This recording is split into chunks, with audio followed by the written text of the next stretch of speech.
Hello everyone. आज हम class 10 science की केमिस्ट्री का पहला चैप्टर डिस्कस करने वाले हैं जिसका नाम है केमिकल रिएक्शन एंड इक्वेशन। इस चैप्टर में मेनली हमको 4 टॉपिक्स के ऊपर बात करनी होती है। पहला केमिकल इक्वेशन, दूसरा टाइप्स ऑफ केमिकल रिएक्शन, तीसरा oxidation and reduction reaction and चौथा कोरोजन एंड रेसिडिटी। इन्हीं 4 टॉपिक्स के ऊपर हम बात करेंगे इस चैप्टर में। तो जो पहला टॉपिक है हमारा केमिकल इक्वेशंस, इसमें 6 बातें हम करेंगे।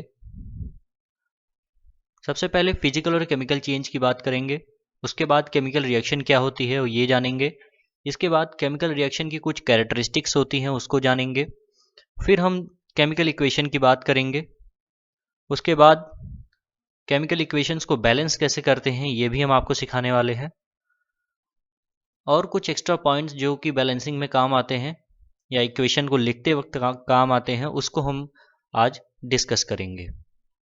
इसके बाद केमिकल रिएक्शंस की टाइप्स कितने प्रकार की होती हैं? 4 प्रकार के होते हैं केमिकल रिएक्शंस। पहला कॉम्बिनेशन रिएक्शन, दूसरा डिकम्पोजिशन रिएक्शन, तीसरा डिस्प्लेसमेंट रिएक्शन एंड चौथा डबल डिस्प्लेसमेंट रिएक्शन। तो ये 4 रिएक्शंस होती हैं और कुछ एडिशनल रिएक्शन भी हैं जिसमें एडिशन रिएक्शन भी आते हैं और वो आपको चैप्टर नंबर 4 में मिलेगा, कार्बन एंड इट्स कंपाउंड में। इस चैप्टर में अगला टॉपिक जो है वो है ऑक्सीडेशन एंड रिडक्शन रिएक्शन और लास्ट टॉपिक है कोरोजन एंड रेसिडिटी। ठीक है, तो चलिए वन बाय वन डिस्कस करते हैं। अब बात करेंगे कि फिजिकल चेंज क्या होता है। तो फिजिकल चेंज क्या होते हैं? फिजिकल चेंज मतलब जिसमें फिजिकल प्रॉपर्टीज में चेंज आए। किस में चेंज आए? फिजिकल चेंज मतलब change in physical properties.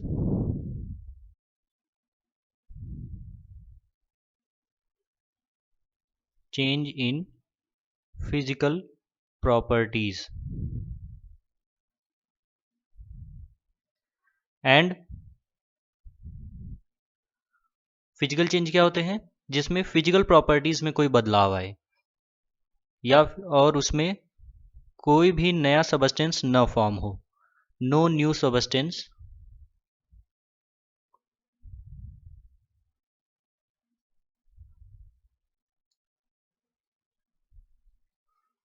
Formed. ऐसे चेंज को हम कहते हैं फिजिकल चेंज, जिसमें फिजिकल प्रॉपर्टीज में चेंज आए और कोई नया सबस्टेंस फॉर्मेशन न हो। ठीक है, इसका एग्जाम्पल क्या हो जाएगा? जैसे आइस क्यूब है, उसको मेल्ट कर दें तो वाटर बन जाता है। ठीक है, तो क्या इसमें कुछ नया सबस्टेंस बना क्या? नहीं। आइस का भी केमिकल फॉर्मूला H2O ही होता है, वाटर का भी केमिकल फॉर्मूला H2O ही होता है, मतलब सबस्टेंस सेम है, कोई नया सबस्टेंस नहीं बना है। बस फर्क क्या आया है? आइस जो था सॉलिड फॉर्म में था और वाटर जो है लिक्विड फॉर्म में है। तो मतलब फिजिकल प्रॉपर्टीज में चेंज आया है। फिजिकल प्रॉपर्टीज का मतलब एक्सटर्नल प्रॉपर्टीज। ठीक है, अच्छा और क्या एग्जांपल हो सकते हैं फिजिकल चेंज के? एक एग्जांपल और हो सकता है इसका, बॉइलिंग ऑफ वाटर।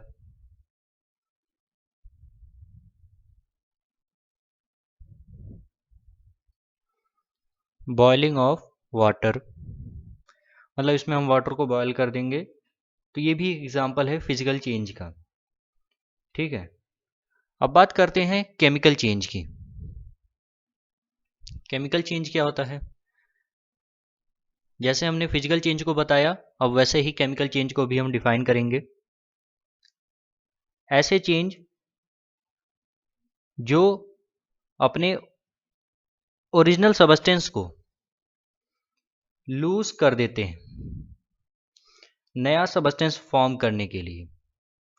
ठीक है, those substance या those changes in which the original substance lose their nature and identity to form a new chemical substance with different properties. ऐसे changes को हम कहते हैं chemical change. लिख देते हैं हम इसको.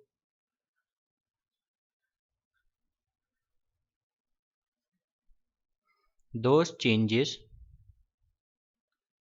in which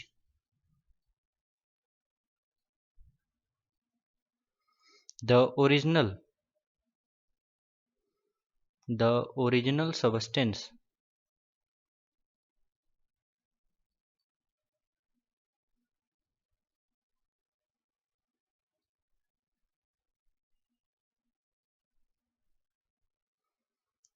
lose their nature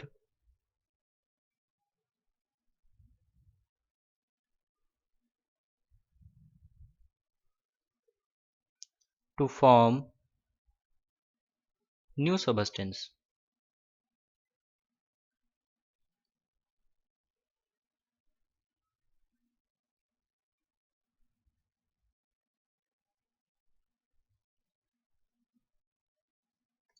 तो ऐसे चेंज को हम कहते हैं केमिकल चेंज. ठीक है. और ये जो न्यू सब्सटेंस इसमें बनेगा इसकी प्रॉपर्टीज डिफरेंट होगी. तो विथ डिफरेंट प्रॉपर्टीज.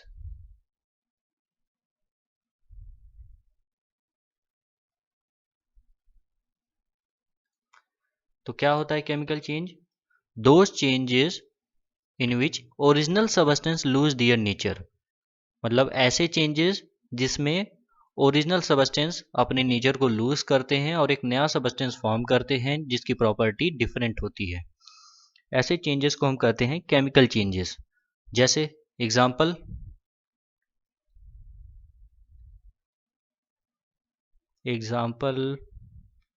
में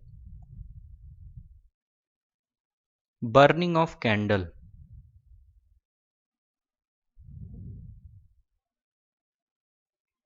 बर्निंग ऑफ कैंडल ये एक केमिकल चेंज है. Burning of candle, burning of would या कुकिंग फूड,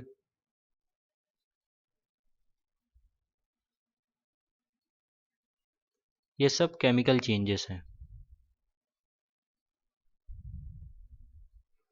जिसमें क्या होता है कि ओरिजिनल सब्सटेंस जो था, मान लो कैंडल जो था ओरिजिनल सब्सटेंस था, उसने अपने नेचर को लूज कर दिया और एक नया सब्सटेंस फॉर्म किया जिसकी प्रॉपर्टीज ओरिजिनल सब्सटेंस से डिफरेंट थी.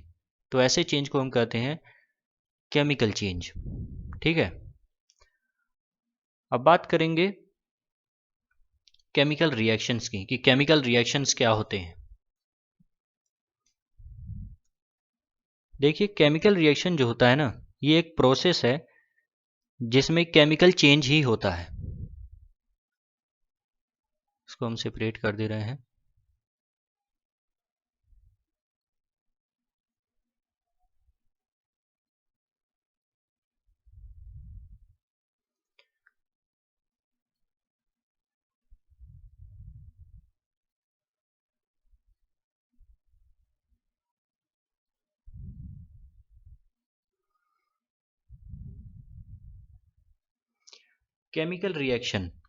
केमिकल रिएक्शन एक प्रोसेस है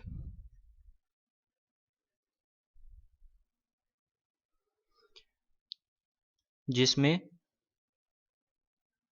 केमिकल चेंज होता है. Involving chemical change. शॉर्ट में मैंने सीसी लिख दिया है, इसका मतलब क्या है? Chemical change. ठीक है.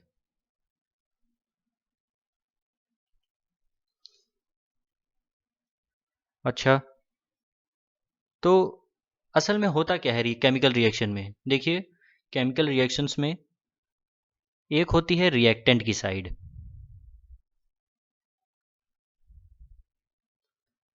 ठीक है. कुछ रिएक्टेंट्स लेते हैं. मतलब रिएक्टेंट्स होते क्या हैं? ऐसे सब्सटेंसेस जिनको हम एक दूसरे के साथ रिएक्ट करवाते हैं, मिक्स करते हैं और किसी कंडीशन अप्लाई हो सकती है, उसमें कोई कंडीशन लगा भी सकते हैं या बिना कंडीशन के भी ये रिएक्शन हो सकता है। तो रिएक्टेंट से हम प्रोडक्ट बनाते हैं।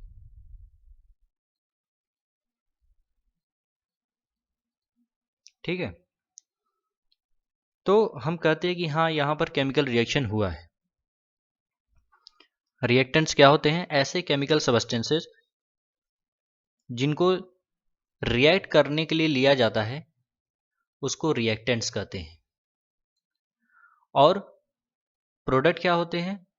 ऐसे सब्सटेंसेस होते हैं जो कि रिएक्टेंट्स के रिएक्ट होने के बाद जो फॉर्मेशन होता है किसी नया सब्सटेंस का, उसको प्रोडक्ट कहते हैं। ठीक है, तो reactants are taken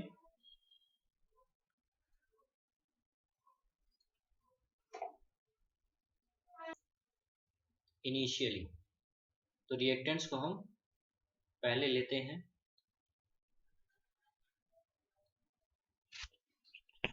reactants are taken initially. Products are formed. Products are formed during chemical reaction.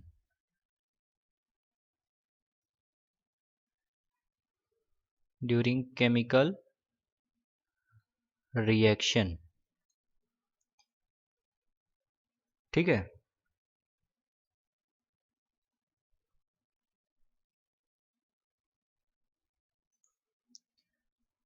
अब इसको एक एग्जांपल से समझते हैं कि केमिकल रिएक्शन असल में होते क्या है।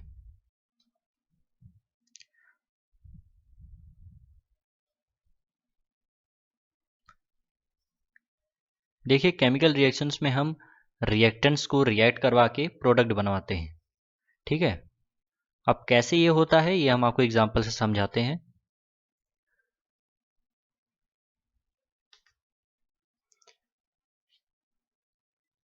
तो केमिकल रिएक्शन में हम रिएक्टेंट्स में मान लीजिए ए ले रहे हैं और बी ले रहे हैं, ये क्या हो गए? रिएक्टेंट्स। इन दोनों के बीच कोई बॉन्ड होता है। ठीक है, बॉन्ड्स होते हैं। तो रिएक्टेंट्स में जो बॉन्ड्स होते हैं वो ब्रेक करते हैं रिएक्शन के दौरान, और जब प्रोडक्ट बनता है, मान लीजिए ए बी बन गया या कह लीजिए सी बन गया प्रोडक्ट एक, यहां पर बॉन्ड्स ब्रेक होते हैं और एक नया प्रोडक्ट बनाते हैं जिसको हम सी यहां पे ले रहे हैं। तो हम कहते हैं कि यहां पर केमिकल रिएक्शन हुआ है। अब इसका एग्जाम्पल क्या है केमिकल रिएक्शन का? तो एग्जाम्पल है, वैसे बहुत से केमिकल रिएक्शंस होते हैं लेकिन हम एक सिंपल एग्जांपल से पहले समझाते हैं। जैसे एनसीईआरटी में आपके दे रखा है बर्निंग ऑफ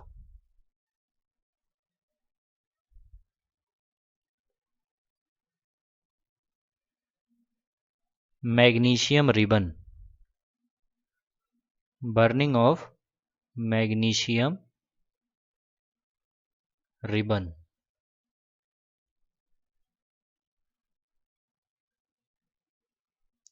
तो इसका केमिकल रिएक्शन क्या होगा? Magnesium Mg।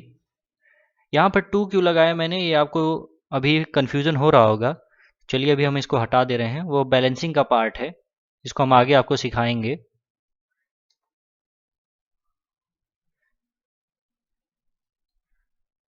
To M G plus O2, अभी के लिए आप इसको लिए रहिए। 2 mg प्लस O2, वो आगे आपको हम कंफ्यूजन उसका क्लियर कर देंगे कि आगे 2 कब लिखना है, नीचे 2 कब लिखना है। 2 mg plus O2 gives 2 mgO।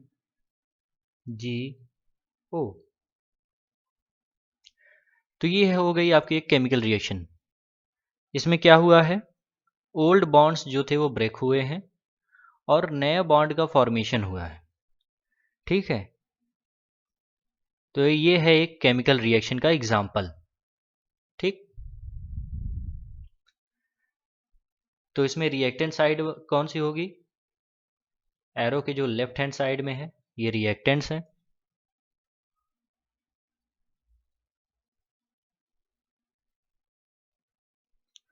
और एरो के जो राइट हैंड साइड में है ये प्रोडक्ट है।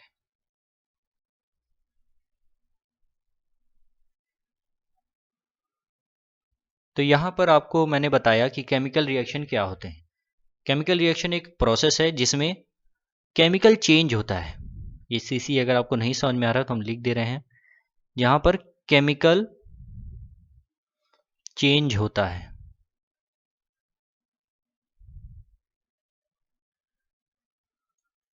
तो उसे हम केमिकल रिएक्शन कहते हैं।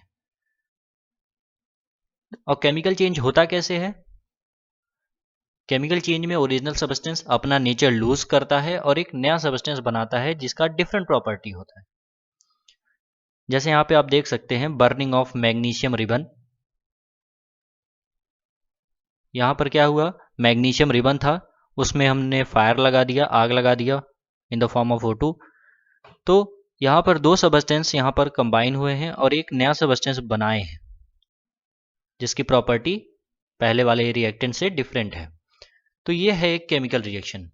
अब केमिकल रिएक्शन कितने प्रकार के होते हैं, केमिकल रिएक्शन अब कितने प्रकार के होते हैं ये हम आपको समझा दे रहे हैं।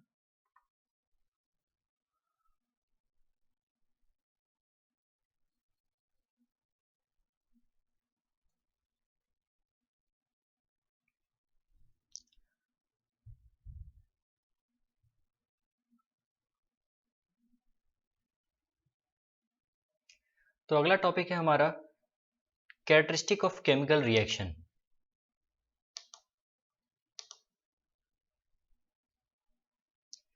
ठीक है, कुल यहां पर 4 कैरेक्टरिस्टिक्स हैं। पहला कैरेक्टरिस्टिक है change in colour, sorry change in state. दूसरा कैरेक्टरिस्टिक है चेंज इन कलर। तीसरा कैरेक्टरिस्टिक है एवोल्यूशन ऑफ गैस। और चौथा कैरेक्टरिस्टिक है चेंज इन टेम्परेचर। तो चेंज इन स्टेट में क्या होता है, मतलब अगर लिक्विड है तो उसका स्टेट चेंज हो जाएगा, गैस या सॉलिड हो जाएगा।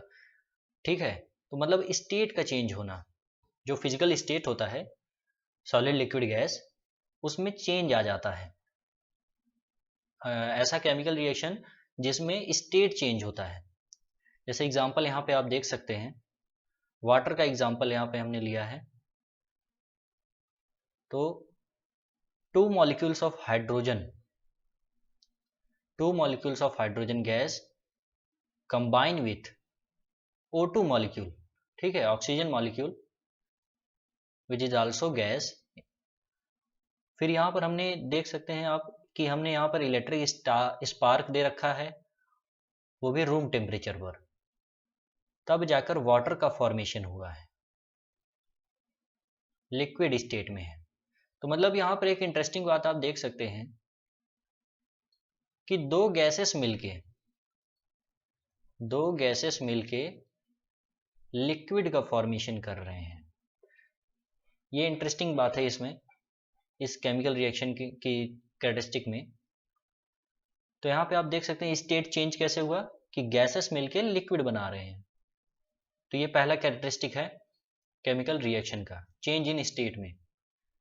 ठीक है, दूसरा कैरेक्टरिस्टिक है चेंज इन कलर।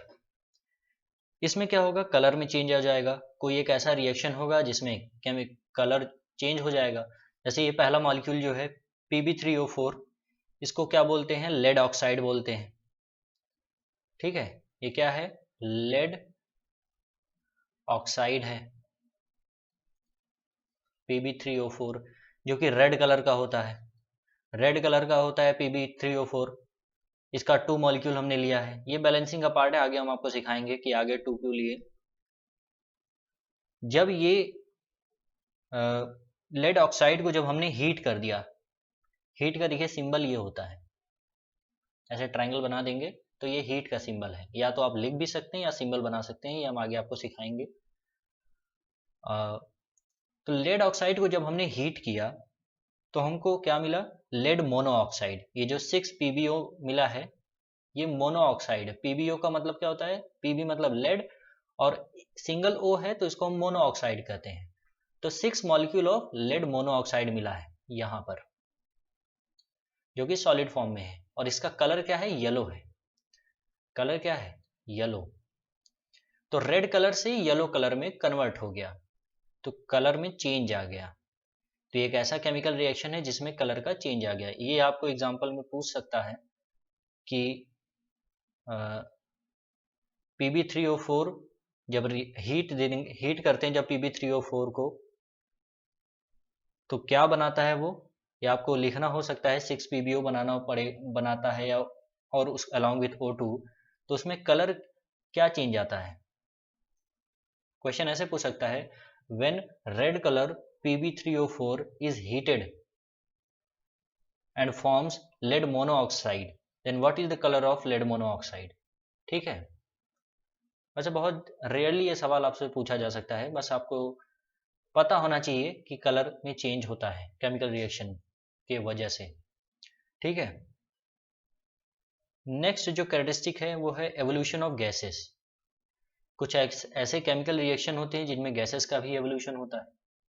जैसे आप देख सकते हैं यहाँ O2 गैस का भी एवोल्यूशन हुआ है, तो ये भी एक उसका एग्जाम्पल हो सकता है। और यहाँ पे कलर का भी चेंज हुआ है।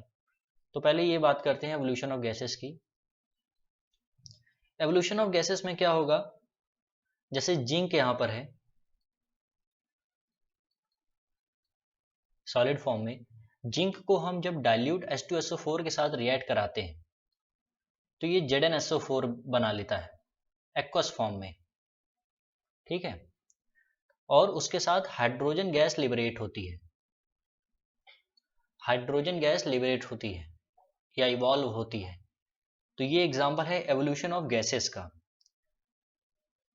ठीक है, यहाँ पर हम जिंक के अलावा मैग्नीशियम भी ले सकते थे और आयरन भी ले सकते थे। जब मैग्नीशियम, आयरन या जिंक को डाइल्यूट H2SO4 के साथ रिएक्ट कराया जाता है तो उसके साथ हाइड्रोजन गैस लिबरेट होती है। ठीक है, लास्ट जो है कैरेक्टरिस्टिक है केमिकल रिएक्शन की, वो है चेंज इन टेम्परेचर। मतलब टेम्परेचर में बदलाव आ जाएगा रिएक्शन की वजह से। दो प्रकार की रिएक्शंस होती हैं, एक्सोथर्मिक रिएक्शन, एंडोथर्मिक रिएक्शन। ठीक है, एक्सोथर्मिक, थर्मल, थर्मिक से आप समझ सकते हैं, थर्मल मतलब टेम्परेचर होता है। ठीक है, एक्सोथर्मिक मतलब राइज इन टेम्परेचर, टेम्परेचर बढ़ेगा, हीट इवॉल्व करेगा। Rise in temperature, heat evolve, तो एक्सोथर्मिक। एंडोथर्मिक में क्या होगा, टेम्परेचर घट जाएगा। अच्छा, ये समझ में कैसे, इसको याद कैसे करेंगे, क्योंकि अभी तो याद है बाद में भूल जाएंगे। तो इसको देखिए आप, एक्सो का मतलब समझ लीजिए, एक्सो और एंडो का, ये दो शब्द आप समझ लीजिए, आपको हमेशा याद रहेगा। एक्सो मतलब बाहर फेंक रहा है, हीट इवॉल्व कर रहा है। ठीक है, हीट बाहर करोगे तो हीट बढ़ेगा। जैसे आपको मैं समझाता हूँ यहाँ पर, मान लीजिए ये इन्वायरमेंट है, इसमें आप हीट बढ़ाओगे, इवॉल्व कराओगे हीट। ठीक है, ये क्लोज्ड इन्वायरमेंट है और इसमें आपने हीट इवॉल्व किया है। तो जो ये अंदर इसका जो एटमॉस्फेयर होगा, इसमें टेम्परेचर क्या करेगा बताइए, राइज करेगा कि फॉल करेगा, बढ़ेगा कि घटेगा। अब अंदर आपने हीट बढ़ा दिया है तो टेम्परेचर भी बढ़ेगा। तो एक्सोथर्मिक में टेम्परेचर बढ़ता है। सो एक्सोथर्मिक मतलब राइज इन टेम्परेचर और हीट उसमें इवॉल्व करती है। ठीक है, एंडोथर्मिक क्या होता है, एंडोथर्मिक क्या होता है कि मान लीजिए ये इन्वायरमेंट था और यहाँ पर कोई एक ऐसा सबस्टेंस था जिसने सारा हीट एब्जॉर्ब कर लिया। ठीक है। तो अब ये जो सराउंडिंग था, यहाँ पर तो अब हीट की कमी हो गई, तो यहाँ पर जो टेम्परेचर होगा वो डिक्रीज कर जाएगा, फॉल कर जाएगा। तो ये है इंडोथर्मिक का एग्जाम्पल। ठीक है, इंडोथर्मिक का ये केस था। अब इसके एग्जाम्पल्स की बात कर लेते हैं। एक्सोथर्मिक में हीट इवॉल्व करेगी और टेम्परेचर बढ़ेगा। इसका एग्जाम्पल है ग्लूकोज का ब्रेकडाउन। ग्लूकोज का ब्रेकडाउन, अब ग्लूकोज का आपको मॉलिक्यूलर फॉर्मूला पता होना चाहिए, नहीं पता है तो याद कर लीजिए, C6H12O6। ठीक है, C6H12O6 ये है आपका ग्लूकोज।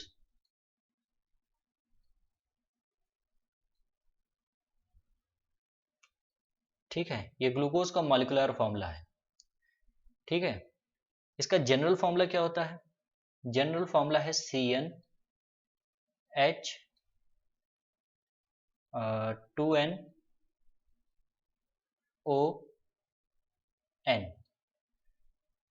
आयन की वैल्यू हमने यहाँ क्या रखी है? 6 रख दी है। तो C6H2n मतलब 2 × 6 12, ON n की वैल्यू क्या रखी थी? 6, तो O6। ये अभी आपको ध्यान नहीं देना है, ये आगे चैप्टर 4 में आपको सिखाया जाएगा। तो ग्लूकोज का अब हमको ब्रेकडाउन करना है। ग्लूकोज का ब्रेकडाउन किसके प्रेजेंस में होता है? ऑब्वियसली ऑक्सीजन के प्रेजेंस में, 6O2। ये इक्वेशन आप याद कर लीजिए, ये बहुत इंपॉर्टेंट इक्वेशन है, कम से कम 10 बार लिख लेंगे तो याद हो जाएगा। तो ग्लूकोज को हम ऑक्सीजन के प्रेजेंस में ब्रेक करेंगे, जो कि गैसेस स्टेट में है, और ग्लूकोज यहाँ पर एक्वस फॉर्म में है। ठीक है, एक्वस फॉर्म में है। ये जो स्टेट है आप लिख भी सकते हैं, नहीं भी लिख सकते हैं, ऐसे लिखना जरूरी है, लिख देंगे तो अच्छा ही रहेगा। C6H12O6 जो कि ग्लूकोज है, इसको हम ब्रेक करेंगे in the presence of oxygen, तो क्या बनेगा? 6CO2 plus 6H2O plus heat.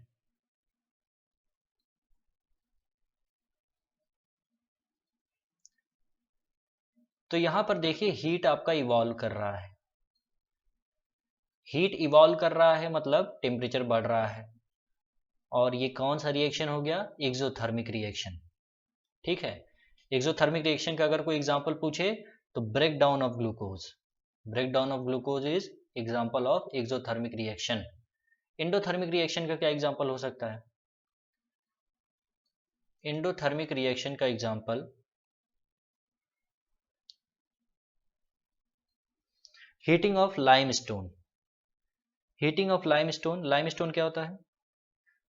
Calcium carbonate को लाइमस्टोन कहते हैं, CaCO3।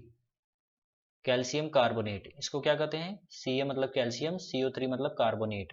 तो यह है कैल्शियम कार्बोनेट, या इसको कॉमन नेम में हम लाइमस्टोन कहते हैं।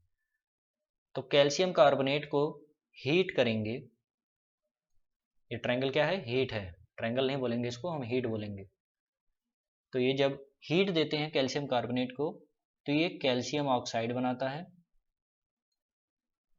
और उसके साथ साथ कार्बन डाइऑक्साइड निकाल देता है।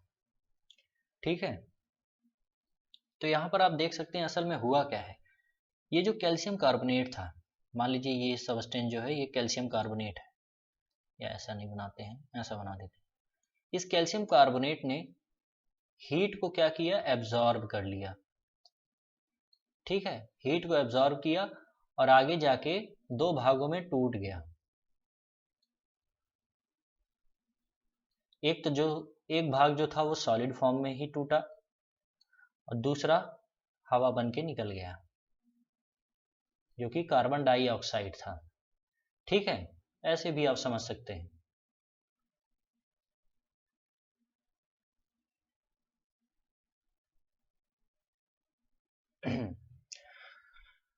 तो यहां पर आपका कैरेक्टरिस्टिक खत्म हुआ, केमिकल रिएक्शन की कैरेक्टरिस्टिक। अब आगे हम केमिकल इक्वेशन की बात करेंगे।